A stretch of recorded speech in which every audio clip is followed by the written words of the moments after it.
I've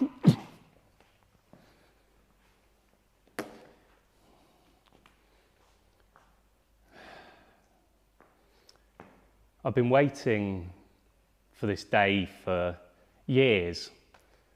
I thought maybe it would never come. I've had so many setbacks, but I'm so excited to finally be here with you on what is a truly momentous day to share something that I think really is unbelievable. The latest art material that we've liberated, something so powerful that we've been working on for so long. But before I show you that, I want to tell you a little story. You see, in an artist's lifetime, if you get to make one truly great thing and share it with other artists, it's an unbelievable moment. If you manage to make two, it's weird and quite extraordinary. But tonight, I'm going to share with you the third thing that we've made, something that most of the labs and the geeks told us was completely and utterly impossible. But before I delve into that, I want to tell you a little bit about something that's inspired us for a long time. You see, it goes like this. When you think about paint, you have ordinary paints. Ordinary paints, the sort of thing you use every day. You have extraordinary paints.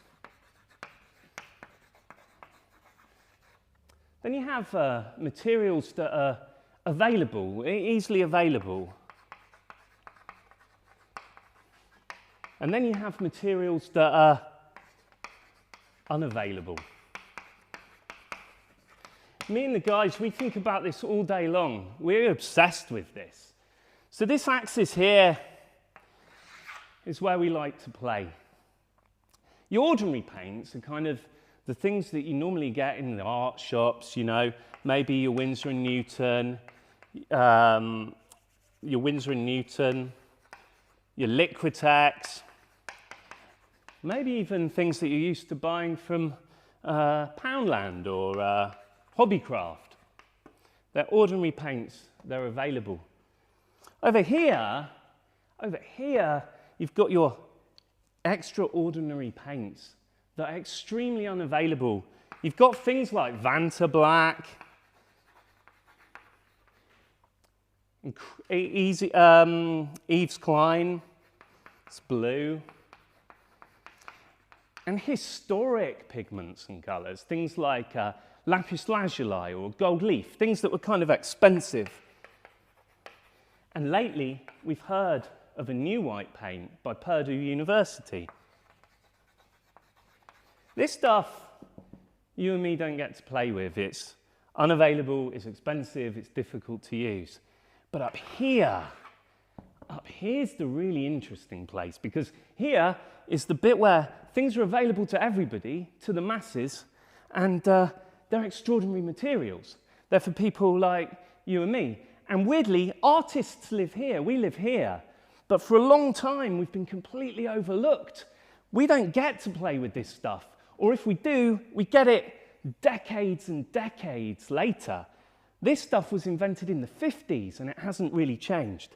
So up here, you've got the first material that we liberated, the pinkest pink. Now, the pinkest pink is an amazing paint. It didn't just give artists the ability to paint with a pinker pink, it actually changed the entire way that we think about artists and their rights to access colours. That was the first colour we liberated. The second colour that we liberated was, of course, Black 3.0, the blackest black. And that paint didn't just mean the guys in my studio had something cool to play with, that we could do more.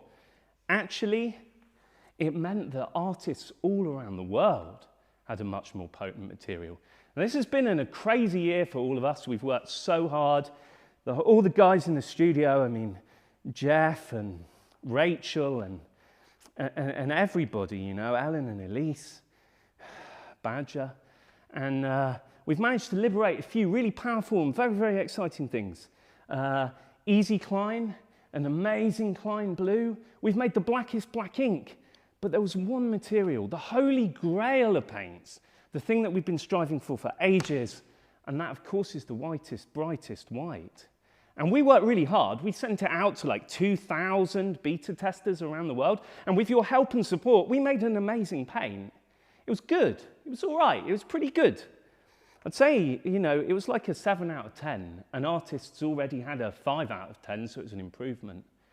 Then last year, disaster struck. We thought we'd failed because we heard Purdue University had invented the brightest white paint. And paint, fair play to them. I mean, they dedicated their lives to it. They're brilliant, brilliant scientists. You can paint roofs with the stuff and it reflected sunlight right back into the sky. An amazing innovation. How are we going to beat that in our studio? Should we even try? But we didn't give up. And as I said before, the guys came in, they burnt the midnight oil, they tried their best to make it work. You know, they could have worked for another paint factory, another art studio, they'd probably get more money.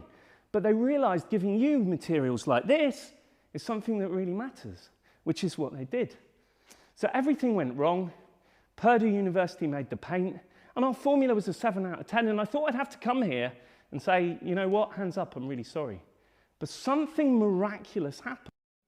Our pigment supplier literally exploded, the factory. Our resin supply got stuck in the Suez Canal. So we had to think differently. What we ended up with was a new grade of nano white pigment and a wholly new resin, which means today, when I show you what I'm about to show you, I'm not just showing you a new paint, I'm showing you an entirely different paint, which opens things up for us to express ourselves in ways that have never, ever been possible. So I'm going to give you a little bit of a demo, run through how this thing works. But before I do, I just want to tell you one thing. I opened the paint when it came back from the lab, dipped my brush in it and I painted it. And I screamed because I've never used a paint that looks and feels this good.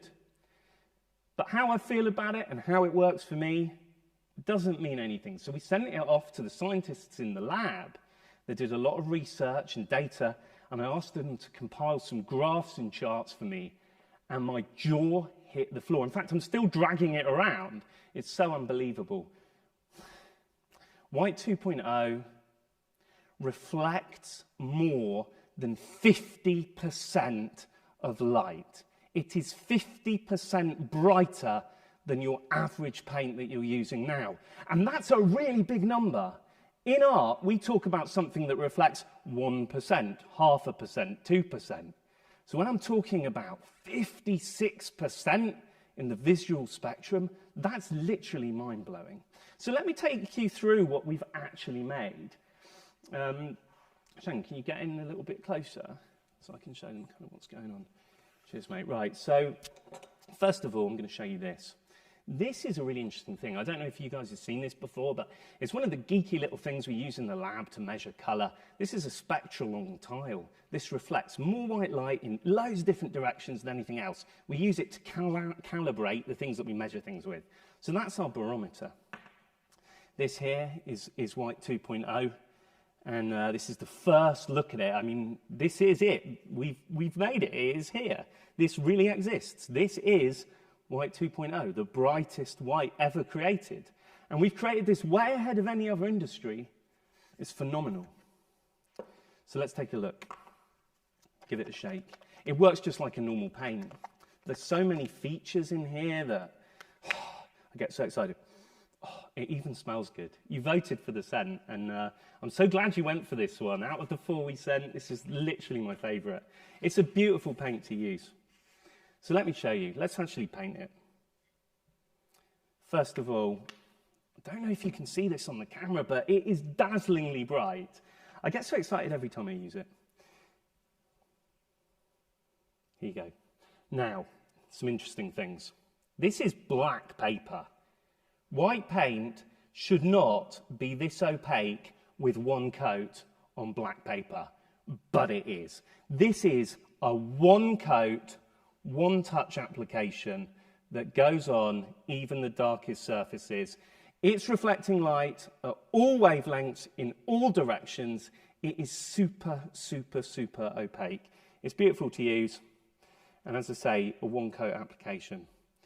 Even on white paper, it's kind of weird because it's brighter than even the paper.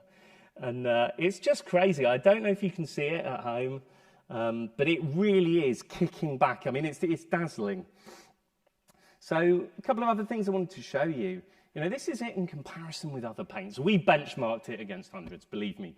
Winsor & Newton, White 2.0, Liquitex, Golden, Peebo, and Turner. And these are some of the best paints that you can get. But here you can see, with just one coat, White 2 is doing everything you want it to do from a paint. It is absolutely lovely. There's a couple of tests I really like to do. And a lot of you ask, what does it do in the UV? And of course, we've heard about people painting the roofs of their buildings to bounce back sunlight. This is a UV torch.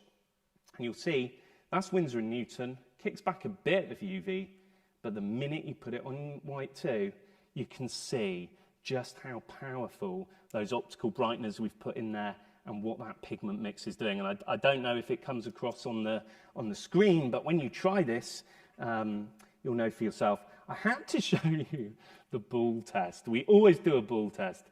So White 2 and your standard best-selling white paint, and the results are astonishing. You can literally see it with your naked eyes. So that's essentially what I need to show you. The big news is, right now, artists from all around the world can access White 2.0. We've made it and it's ready. It's $19.99 and it's available right now from culturehustle.com. And as always, I can't wait to see what you make with this stuff. I'm so pleased we got there. If you've got any questions, I'd be so happy to take them. Yeah, I have a question. Okay. Did the lucky accident, Yeah. or the lucky accidents, a series of lucky accidents that allowed you to make White 2, did that give you sort of more information about how you might make other paints? Is it Yeah. did it sort of change the way you think about making paints? Yeah, so the question is, did the happy accident help us think and learn other things about how to make paints for the future? Absolutely, because the thing is, when you're making these game-changing materials, you're always absolutely breaking the rules. You're doing things that you're not allowed to do. When we made Black 3, all the labs, they told us you can't make paint like this. And certainly, if we'd have approached making White 2 the way we thought, we'd have never got there. So it happened by mistake. But you're right, it's opened up a whole new type of paint technology. Super opaque, instant recoat, beautiful acrylics like we've never had. So I think it's opened up a whole new chapter for paint. Just going to see if we've got any questions from those watching at home. Okay. Izzy Paints 66. Is it really that white? I can't really be 50% brighter than a regular white paint, can it? Yeah, it really is. I couldn't believe it either, but it really, really is. It's extraordinarily white. India is an artist. Why has the development of White 2 been so important to you, and why do you think it will change the game for artists out there? That's a big question, India. It's important to me for loads of reasons, because I think white paint is the fundamental paint in all our sort of toolboxes. It's the building block of most of our work. There's also a huge race on for it, and a lot of big corporates and labs are trying to get into that space and sort of privatize it before anybody else. I knew it was possible. I wanted to share it. But more than that, I know it will really help artists express themselves in new ways. And it's something that I'm pleased we pulled off, because, as I say, we worked so hard for so many years to get there. So it means an awful lot to me and the whole team in the studio as well. It's a real sort of like achievement for us, I think. Okay, Sonia Ludwig. First the blackest black, now the brightest white. What's next? I think, in all honesty, what's next might be a good rest for me and the team. And then we're looking at other colours. And I don't want to say too much about it, but there's some really, really exciting things bubbling in the lab at the moment. But I don't want to talk about it today. It's all about the white. Harry Fine, do you have scientific evidence for how bright the white is? Well, Obviously, we have actual scientists that work in the studio, Badger and Jemima and Rachel, and they've run tests, and that's the data I'm able to share at the moment. But we've also sent the paint off to the National Physical Laboratory, and we'll have the results back in the next few days, and we are looking forward to sharing that with everybody, actually, because they're measuring more than what we can measure in my small studio, so we should have even more exciting news soon. Thomas Baxter, what happens if we mix the pinkest pink with the brightest white? I imagine you'll get very, very, very, very bright pink. It might hurt your eyes, I don't know, we'll have to try it. Simon, how did you develop the world's brightest white paint? It's a big question. Well, we did our best at making a really bright paint a few years ago, and we made 3 or 4 different versions. We sent them to artists all around the world to try in their work, and we did a massive survey, and it came back, and we honed it and tested it and changed it, and it was more like making a cake than anything else, but it's very geeky. Science-wise, it's the right binders, pigments, brightness, and we just kept tweaking it. And like I say, we can't take any glory for it. There was a weird accident that happened, and we ended up with a pigment we'd never even considered. Last question from Ben Denon. Why is empowering artists with amazing materials so important to you? It's everything to me, because we're at a time where artists are really not doing so well. They're the most innovative, creative people in our society. They push things forward, but we have educators trying to cancel their courses, nobody really investing in the arts, and I think it's really important that art materials at least stand up for artists' voices and give them a way to make really cool stuff and show them that we believe in them. I also think it's really important that artists are in the mix. Like I said before, I don't think we should be an afterthought, especially when it comes to materials. I'd like to think that people use our materials to say really impactful things and share their vision with the world. Anyway, thank you so much for joining me. It's been really good to be with you all. If you've got any more questions, then feel free to put them in the chat below. I'll do my best to answer them. And I really hope you enjoy White 2.0. I'll see you later. Thank you.